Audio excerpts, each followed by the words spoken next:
रात्री 3:30 ला यांची फायर ब्रिगेडची गाडी गेली. त्या गाडीमध्ये पाणीच नव्हतं. आग कसं विझवणार? शेवटी पोलिसांनी म्हणलं आमचं घ्या पाणी. 4 कामगार, मालकीचे 4, 8 माणसं मेले. याला जबाबदार भारतीय जनता पक्ष आणि त्यांचं प्रशासन. मला त्यांचे नातेवाईक सांगितले,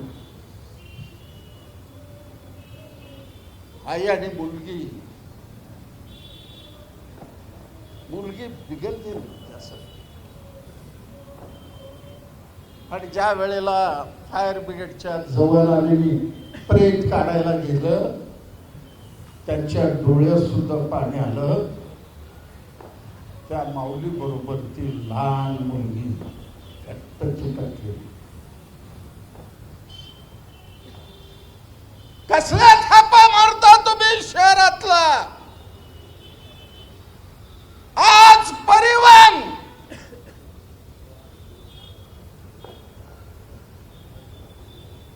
नव्याण्णव बस क्रॅक झाले. एक बस जागेवरच जळाला. सगळ्या बसेस बिघडले. 12 लाखाचं शहर, 17-18 बसेस. आमचा महापौर येऊन बसू द्या. 6 महिन्याच्या आत 100 बस गाड्या आणल्याशिवाय गप्प बसणार. आणि आपल्या जाहीरनाम्यामध्ये महाविकास आघाडीच्या पुढाऱ्यांना मी विनंती करतो, विद्यार्थी आणि महिलांना 100% मोफत प्रवास परिवहन मधून.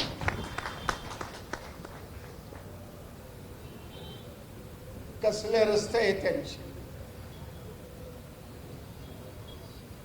आता मी साधा 9वी शिकलेला, मी पाण्याबरोबर सगळं आणलं. आज रे नगर मध्ये 24 तास पाणी आहे. आणि मी धाडस केलेला 30,000 लोकांना त्यांच्या हाताला काम मिळवून दिल्याशिवाय मी स्वस्थ बसणार नाही. मी कलेक्टर मार्फत महाराष्ट्र शासनाला प्रपोजल दिलेला. जर नाही मान्य केलं, 30,000 लोकांना चालत मुंबईला घेऊन जाणार. तुम्ही किती लोकांना तुरुंगात घालता मला बघायचं. आणि मी सुद्धा त्यांच्या बरोबर येणार. अरे स्टँडिंग कमिटी तुमच्या हातात होती.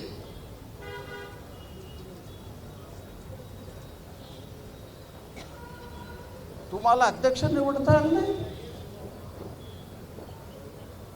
कारण स्टँडिंग कमिटी इतकी बदनाम झालं. चेतन भाऊ,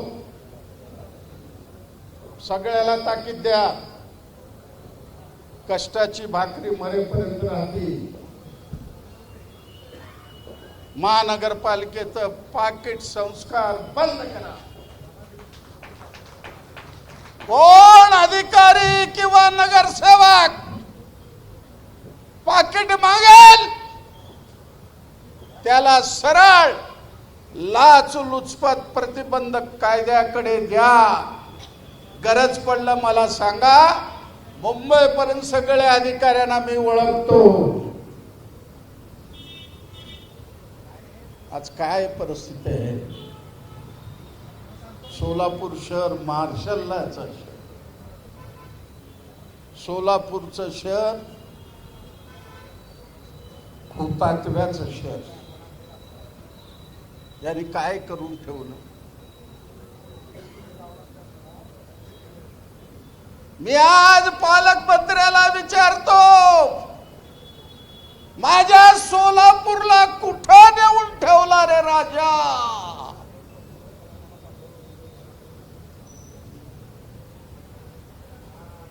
निवडणूक आलं,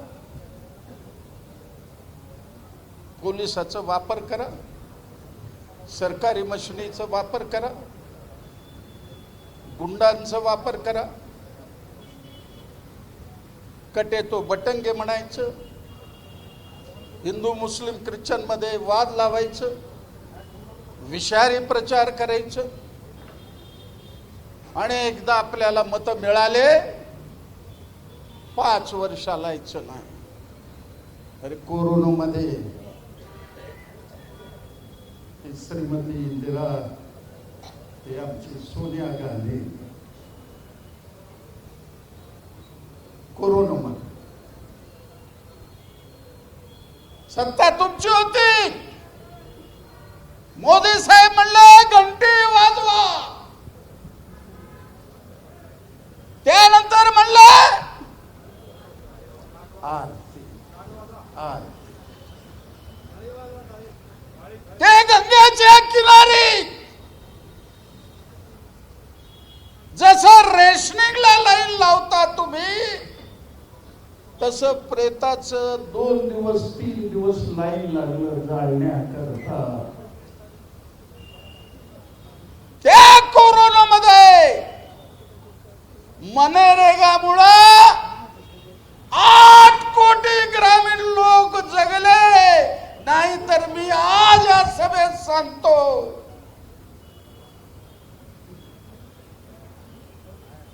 ते बंगाल पेक्षा जास्त आकडा गेला असता. 1 कोटीपेक्षा जास्त माणसं मेले असते. केवळ मनरेगा असल्यामुळं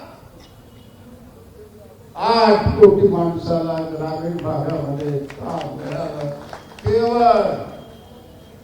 श्रीमती सोनिया गांधी आणि डावी आघाडी यांच्या डोक्यातून निघालेला. अरे आज आदिवासींना आम्ही मालकीचे पट्टे दिले.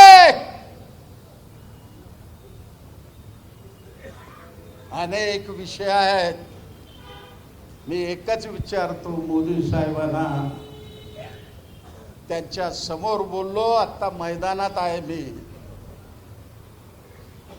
हा संपूर्ण देश अदानी आणि अंबानीच्या घशात घालू लागला आणि आम्हाला राष्ट्रभक्तीचे बक्षीसचे सर्टिफिकेट मागतात मोदी साहेब. अरे महात्मा गांधी, पंडित जवाहरलाल नेहरू, वल्लभभाई पटेल, सरदार, हे सगळे आमचे, त्यानंतर भगतसिंग, हे सगळे क्रांतिकारक या देशाला स्वातंत्र्य मिळवून दिलं. आणि पंडित जवाहरलाल नेहरूनं या देशामध्ये नवरत्न दिला, म्हणून हा देश पुढे गेला. आज ते सगळे नवरत्न अदानी अंबानीच्या खिशात. आज मी विचारतो, स्वातंत्र्य झाल्यानंतर पेट्रोलचा भाव 30 पैसे होता, 30 पैसे, आणि आज आमचा रुपया झाला $1 90 पैसे, आणि पेट्रोल झालं 105 रुपये. बरोबर का? म्हणून गल्ली पासून दिल्ली पर्यंत लुटा, काही करा, फक्त जय श्रीराम म्हणा, संपलं. पण आम्ही या मातीमधले रुजलेले माणसं, आज शेतकरीच्या आत्महत्या, कामगारांच्या आत्महत्या. आता आमचं तर, आम्हाला आता आडम मास्तरला मरेपर्यंत तुरुंगात राहावं. पण परवा 21 नोव्हेंबरला आमचे सगळे अधिकार काढून घेतले.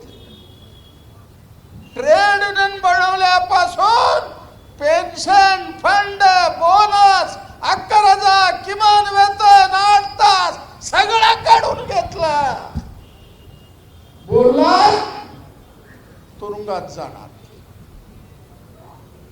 म्हणून कॉम्रेड ही फार लढाई आहे आणि मला विश्वास आहे नामदार सुशीलकुमार शिंदेच्या नेतृत्वाखाली ही महाविकास आघाडी नाही, ही पांडवची सेना आहे, पंच पांडवची. आणि कौरवांना हद्दपार केल्याशिवाय आम्ही गप्प बसणार नाही. म्हणून निवडणुकीमध्ये निर्भय बनो, कोणालाही घाबरू नका, कोणी येऊ द्या, पण महाविकास आघाडीच्या पुढाऱ्यांना कळवा, काही चालवा.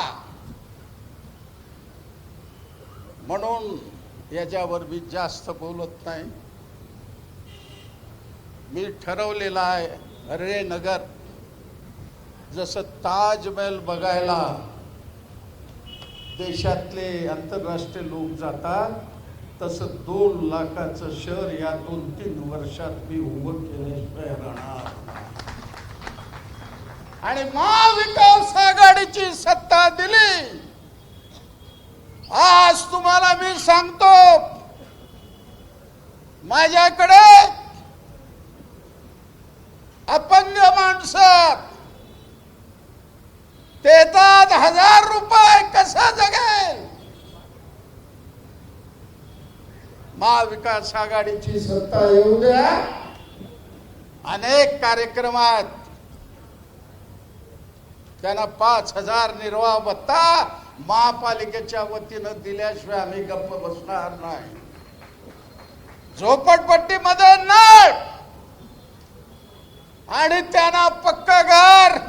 अरे 30,000 मी करू शकतो, झोपड्यामधलं घर होऊ शकणार नाही.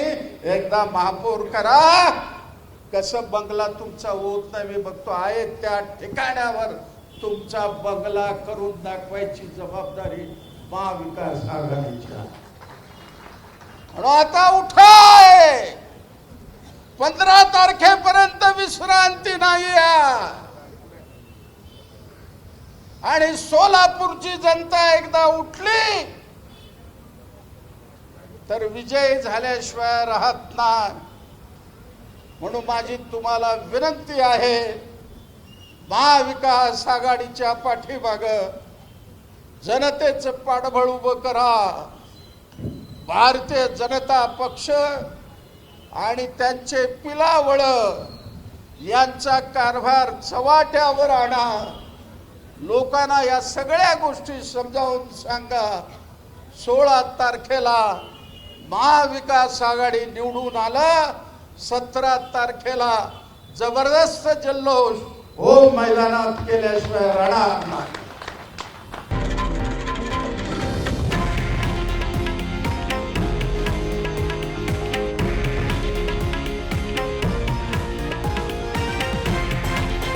हे आहे देशातील नंबर 1 न्यूज नेटवर्क आणि आपण पाहत आहात TV9 मराठी, एकमेव.